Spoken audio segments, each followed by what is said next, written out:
Hi there, and welcome to the Grief and Rebirth podcast. I'm your host, author and trauma survivor Irene Weinberg, here to encourage you wherever you are in your healing journey. In each episode, I chat with incredible grief and trauma specialists, healers, mediums, and celebs, as well as remarkable people who have inspiring healing stories to share. If you're looking for a podcast that's both uplifting and inspiring, you've found it. Let us help you find your joy in life.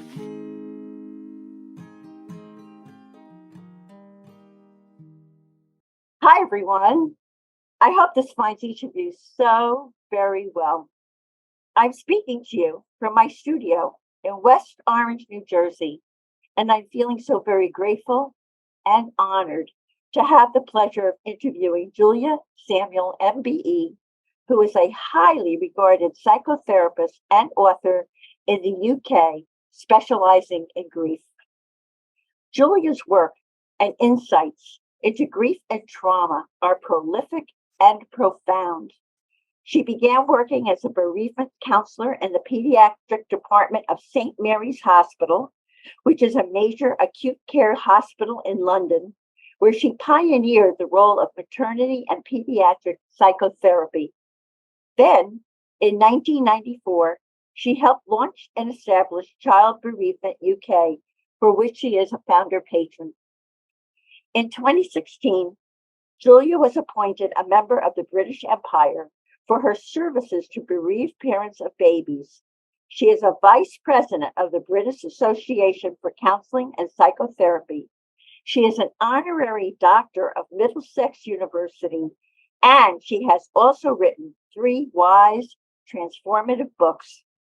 Her first 2 books are titled Grief Works, Stories of Life, Death, and Surviving, and This Too Shall Pass, Stories of Change, Crisis, and Hopeful Beginnings. Her newest book is titled Every Family Has a Story, How We Inherit Love and Loss. Julia now works in private practice, and she also hosts a podcast called Therapy Works. In 2021, Julia launched her remarkable Grief Works app, a mobile application for iOS and Android that helps the bereaved navigate their grief, transforming the often overwhelming grief journey into a reflective, supportive, and positive experience step by step. I'm eager to talk with Julia about what inspired her to work with individuals grieving the loss of the person they love, how grief is a naturally adaptive process, the ways grief can affect the body, and why the grieving person often feels lost, alone, and fearful, and how her remarkable Grief Works app so beautifully provides practical strategies, comforting advice, and a community of support, literally at a person's fingertips. This is surely going to be an incredibly informative, comforting, and enlightening interview with the potential to heal and transform many lives. Hello, Julia. My warm welcome to Grief and Rebirth podcast.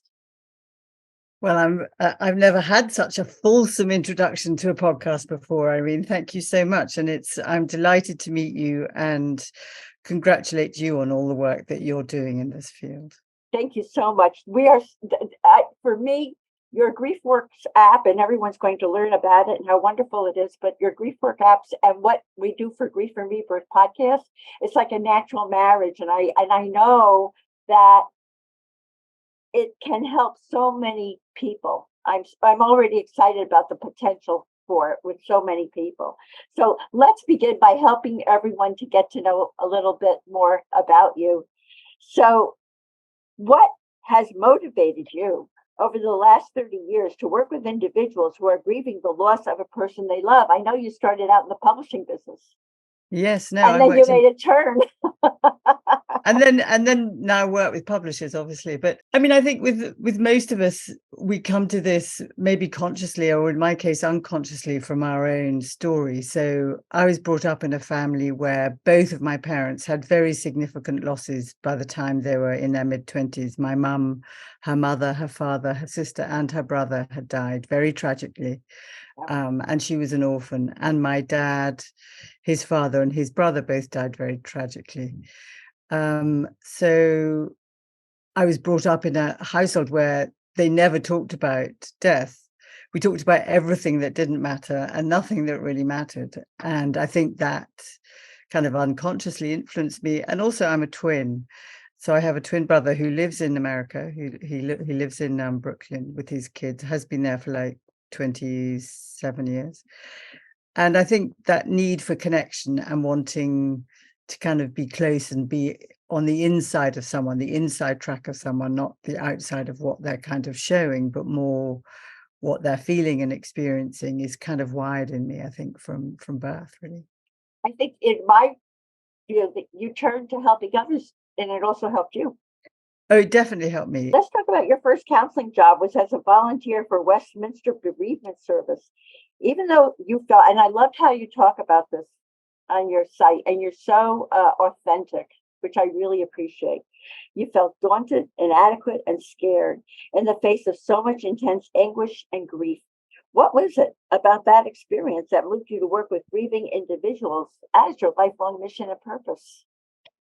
So I think, as I said, I got to it and chose bereavement because of my own experiences. And I think what I found was, as I kind of walked up the stairs of this enormous kind of block of flats, and my first ever person I saw, her daughter had been killed in a lorry accident on Christmas Eve.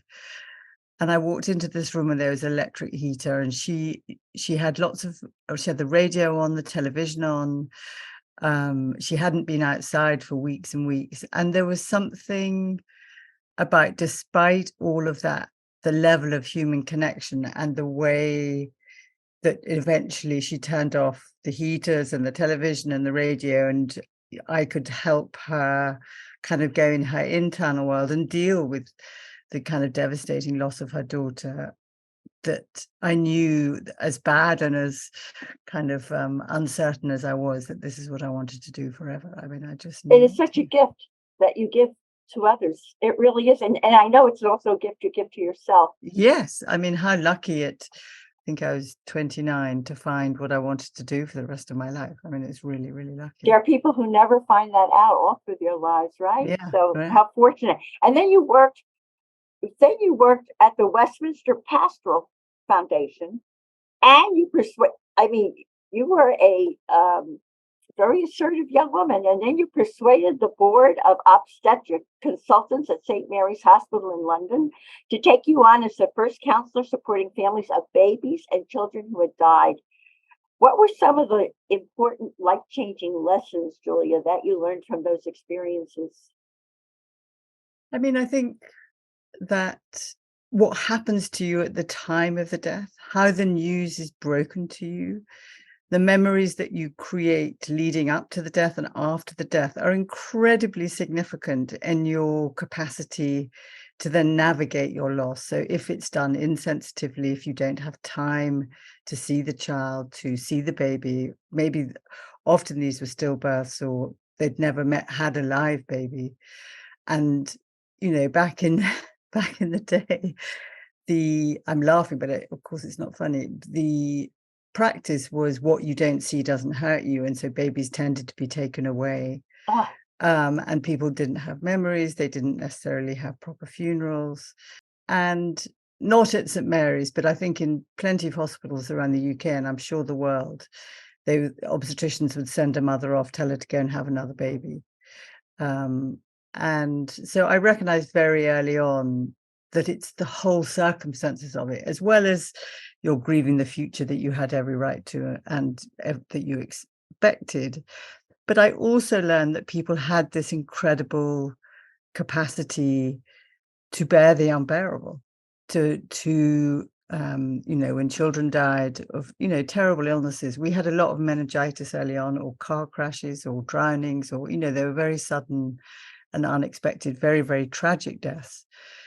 But we do have, if in the right environment with the right support, people have an incredible capacity to survive and bear to live again. You never get over it. You never forget it. It's always painful, but you do find a way with the right support. And that's the key of living and loving again. And I witnessed that over and over. I was at St. Mary's 25 years. And I kind of think of the whole place. I'm on the ethics committee at Imperial, which is part of St. Mary's. I think of it like is the mother and father of my professional self. I see the building and I feel enormous affection. I went back to work there to support teams during COVID. So it's a huge part of me being part of that institution. That's amazing. And thank goodness for what you do, because I know you've helped so many people with your insights and and what you've learned. You're passing it forward. And also in 1994, you helped launch and establish Child Bereavement UK, for which you are founder patron. Would you like to tell us about that charity and how it supports families and trains professionals? Yeah, so this was very much around, initially it was recognizing that maternity units and the staff needed support and training, and that how families were responded to made a big difference to their capacity to manage. And then it grew.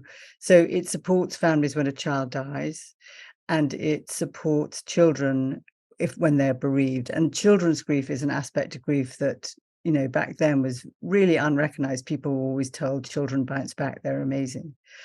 But also that professionals needed support. So we did a lot of training of professional doctors, teachers, anyone who came into contact with a bereaved family. We, did lots of training around how to break bad news and how to support themselves so that they could do it again and again. Because if you don't have that, you tend to shut down, and then you're not sensitive and you can't attune to the family and listen to the family, because you become a bit more kind of robotic, because that's the only coping mechanism that you have.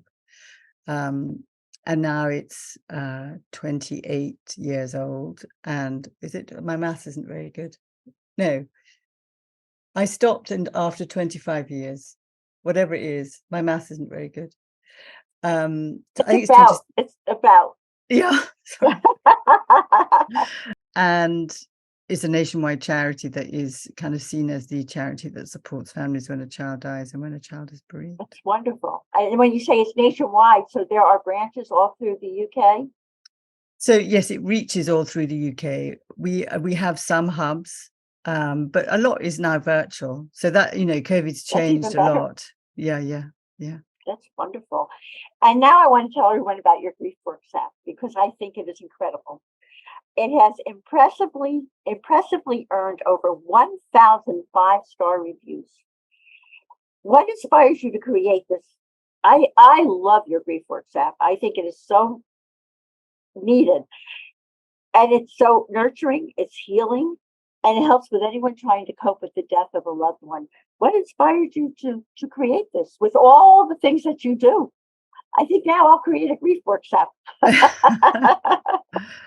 Well, I was approached by the company that created it. And what we both saw, my book, Grief Works, people do get a lot of insight and understanding and understand themselves through reading a book. But the thing about an app is that it's much more actionable and it's much more active. And also when you're grieving, you can kind of take stuff in, and then your brain can kind of go completely offline into the fog. So, and also I knew from all the decades of work that I'd done that there isn't anything like enough support for people who, even if they can afford it, there isn't support. And for those that can't afford it, there really isn't. Even the voluntary organizations are overwhelmed. There are waiting lists. And globally, there isn't, for all the people that are suffering, they can't access support. And this, to me, is that it's so personal. It feels like they've got me in their pocket 24/7, that if they are doing something difficult, they can go to the tools and do a breathing exercise. They can progress through their process of grieving through the 28-day course.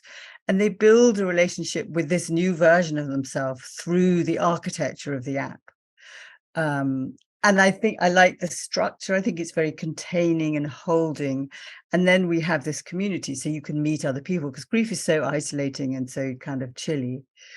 And you meet people, you've been thrown into this alien world, and then you meet people who are your companions in that alien world. And then that changes how you Everything. manage. Yeah. It's a beautiful concept, Julia, and I want to talk to you about some of the specifics of the GriefWorks app because I want to share it with everyone. I think it's brilliant, actually, to be honest. Thank you. So, you're welcome. So let's talk about grief, because this is your expertise, and let's just explain to people, because then this will lead up to what you did in the app for everyone.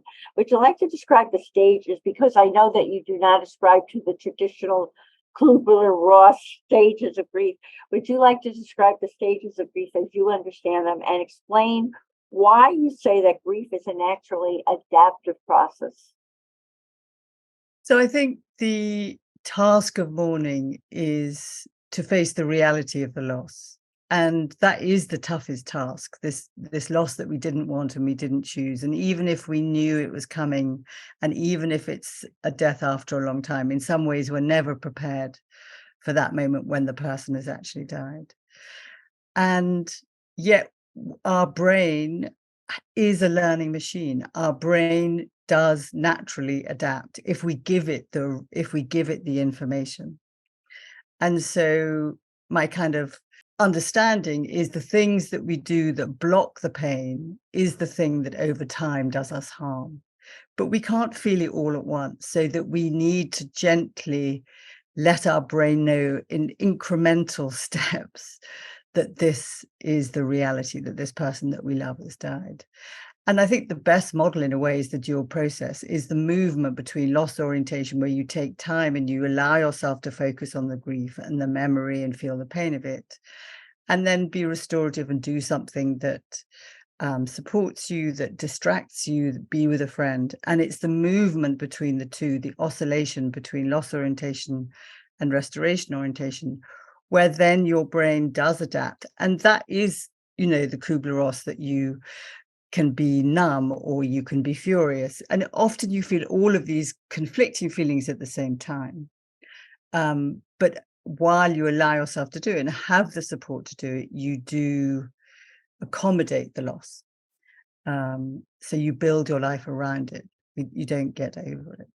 I love the way the app takes people through these processes step by step for what you're talking about. And I'd like everyone to understand, because grief is such a personal experience, but it can affect the body. And you always say that grieving people often feel lost, alone, and fearful. Yeah. And the app addresses that also. Would you like to talk to us a little bit about that? Yes, I think often the fear comes like a heightened state, like in a heightened aroused state where you kind of feel threat. And so in the app, I talk about that and how to face it, but also it can be different ways. It can be the circumstances that give you fear. It could be the future that gives you fear. It can be this moment that gives you fear. It can be the fear of fear that gives you fear. So the app does address all those different aspects of fear, but also gives you ways of soothing the fear. So through the tools. So understanding it is one thing in the course and allowing you to kind of face it through the structure, but through the tools, it gives you mechanisms of how to bring it back down so you feel kind of calmer and safer in your body. And then if you're safer in your mind, you have more capacity to think wisely. And then the thing about fear is it cuts you from the capacity to feel love and to feel connected, because you're in that state. So when you wind down, you're then more open for the love of others. And it is the love of others, giving and receiving, that in the end is what enables us to survive the death of someone we love. Now, when you talk about that fear, is that also connected to what you say is a common side effect of grief, which is a loss of identity, a painful loss of identity? Completely, because it can be the identity of a wife or a husband. It could be the identity of being a mother. It can be the identity of someone who's loved. They all are different, multiple identities. And so you're grieving on so many different levels. And there's the fear of, who am I now? Now that this person has died, who am I? And how can I be me? And who is me? And in allowing ourselves to face that, you can't fix what you don't face. So if you face that and you can actually name, I am no longer partner, whatever kind of a way that is, or a sibling, in facing that, you feel the pain of it, and then you learn to accommodate it. And then you can do both. The love for that person never dies. So the connection with them and the relationship continues after the death internally, but also you can find ways of connecting with others so that you form a different identity. I love how your app kind of helps people segue to move Yes. forward. That's one of the things that I love. And you do it, one of the ways you do it is you distilled your impressive expertise and knowledge into this 28-session course in the app. And from what I understand, it's step by step for a mere 15 minutes a day. Would you like to tell us about that? How wonderful. A person is grieving, they're so heartbroken, and for only 15 minutes a day, they can start to process and move through their grief. That's marvelous. Yes, and for some people, they may only be able to do it for 5 minutes, and they may be able to only do it 5 minutes every 4 days. So what is good about the app is that you go at your own pace and your own speed. Some other people might want to be able to do 2 sessions in a day. So you can really shape it and make it for yourself. But the 28-day course, as I said, gives you this containing architecture and holding structure that you face what has happened and the pain of what has happened, the circumstances of the death, your experience of pain, what pain is, where do you feel it in your body, name what your loss is, going through the different processes of grief, about guilt, about fear, how the relationship continues. And through that, you're given a guidance that gently kind of gives you a kind of way of learning your new version of yourself now that you're bereaved. Does that guidance help a person to, as you call it, let the light in? Is that what that is? I think it's both. I think it's this dual process all the time, that by facing the dark and releasing the emotions of it, naming them, you then do free your capacity to heal and let the light in. Because we need hope. There's a part of the app that's on hope, and hope is the alchemy that turns a life around. But you can't force yourself to have hope. You can't kind of go for hope at the beginning. So it's over time how you incrementally feel the pain, and that can free you then to open up to feel hope. And do you also give people coping mechanisms for whatever they happen to be feeling and going through?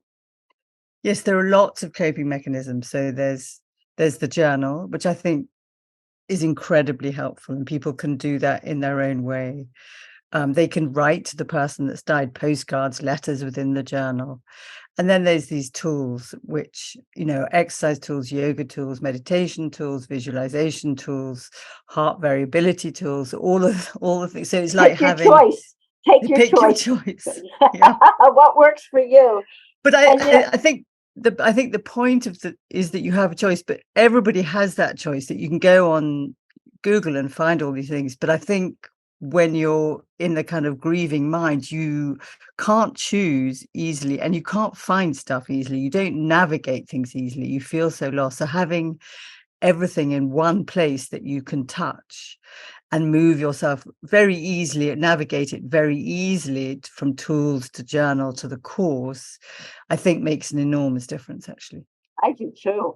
And what I particularly love, which spoke to me, is that you have live group sessions, you have live one-on-one text chats with non-judgmental, empathetic therapists, and you provide live chats with even qualified grief therapists through the app. Can you talk about that? So if someone, they're going through the coping mechanisms, they're following the program, but they still feel so very lost. What is that? And you give them choices about how to reach out to someone.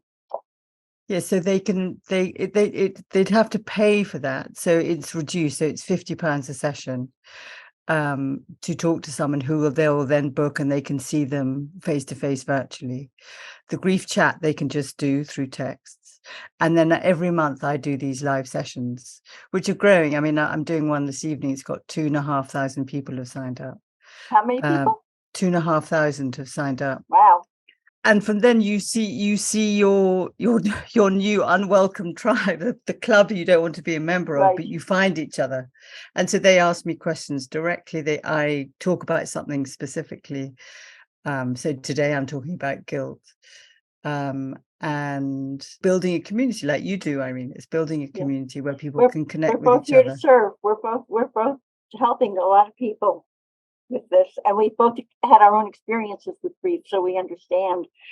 And what the other thing I love about your app is you talk about 8 pillars of strength.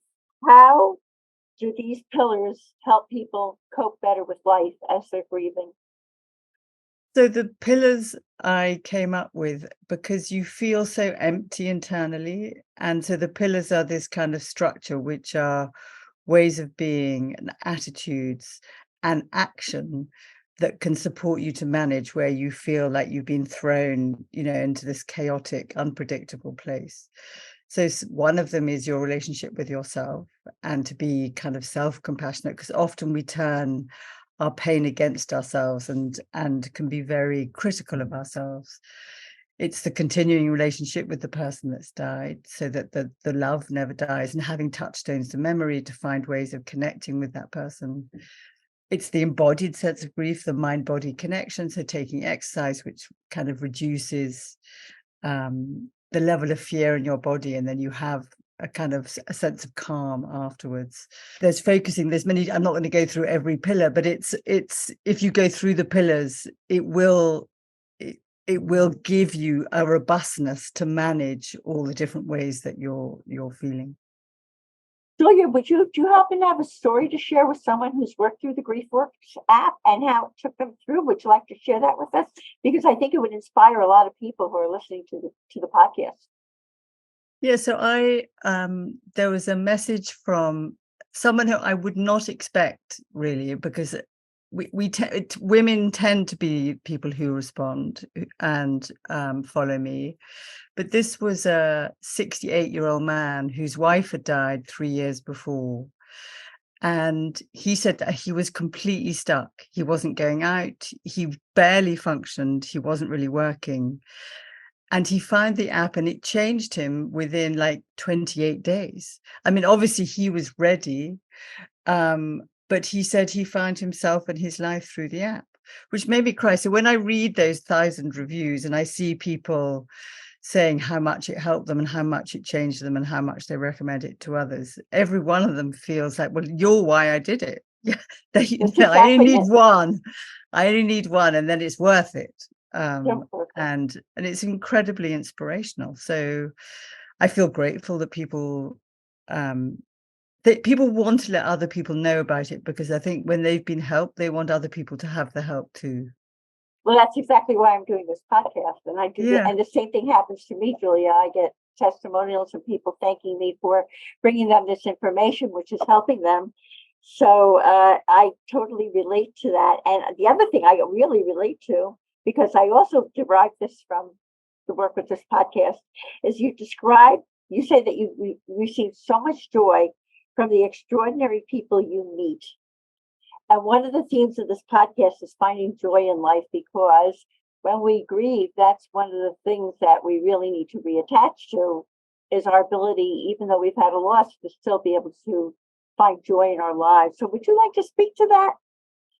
Yes, I think guilt pain is such a huge part of grief. And I think there can be this kind of very fixed idea that if I stay connected to the pain, that connects me to the person that has died. And so that if I allow myself to feel joy, I will in some way be abandoning them. And, what I encourage is that you can move in and out. You can go back and step into your relationship with the person and kind of connect with them and feel what it is. But also you can choose internally to move your attention externally and get joy from meeting someone new like you today, or going for a walk in nature, or meeting an old friend, or having a glimmer, like patting a dog or having your dog. And that then feeds you and gives you the nurture that you can then go back and do some of the grief work. Because we need joy like we need food. Within joy, I think the important thing is the sense of warmth, and which you can get from nature, but it's really often the thing I've loved is people meeting. It's opened the world to me of hundreds, maybe even thousands of people who I feel a lovely connection to, and that feels very again very inspiring.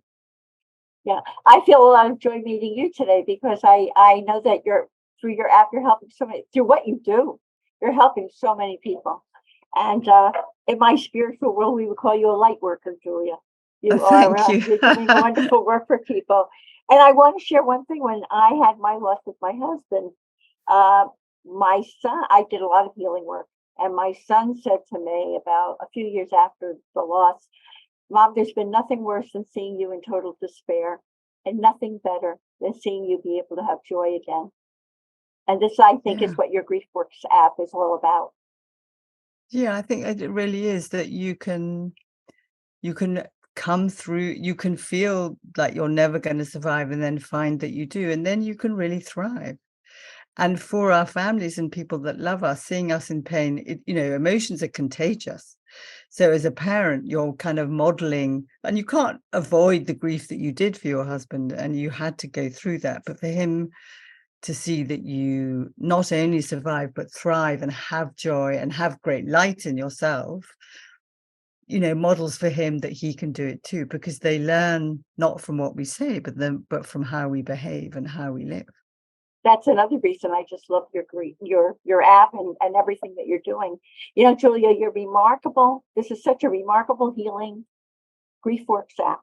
It's so beautifully in sync with the mission of this podcast, which is to educate and enlighten people about the importance and value of healing trauma and grief, along with imparting the importance of living a conscious life. I love that your app can literally be carried in a person's pocket for the price of a cup of coffee a week. I mean, that's fabulous, which makes it like a good friend a person can go to each day for support, helping them to traverse the depths of despair to positive transformation. And that is what we are all about. I also love that not only can a grieving person get this wonderfully supportive app for him or herself, this is the best part. It makes an incredible gift of healing from those who wish to support a loved one or friend who is experiencing the difficult and painful journey of grief. I know many people have the tradition, they bring someone a casserole or whatever when they're grieving, but what about bringing them a gift of healing through the app? I mean, what an amazing gift to bring someone.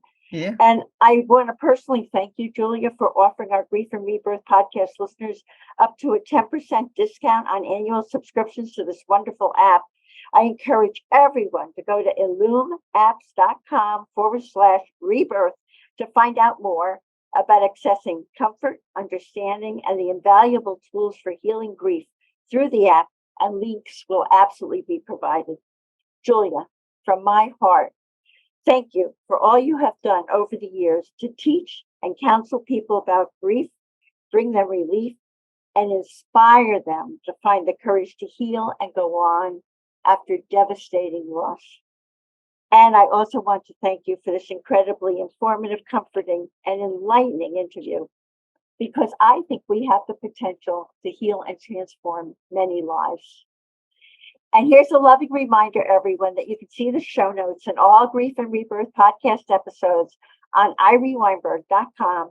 And make sure to follow us and like us on social at Irene S. Weinberg on Instagram, Facebook, and wherever you get your podcasts, including YouTube.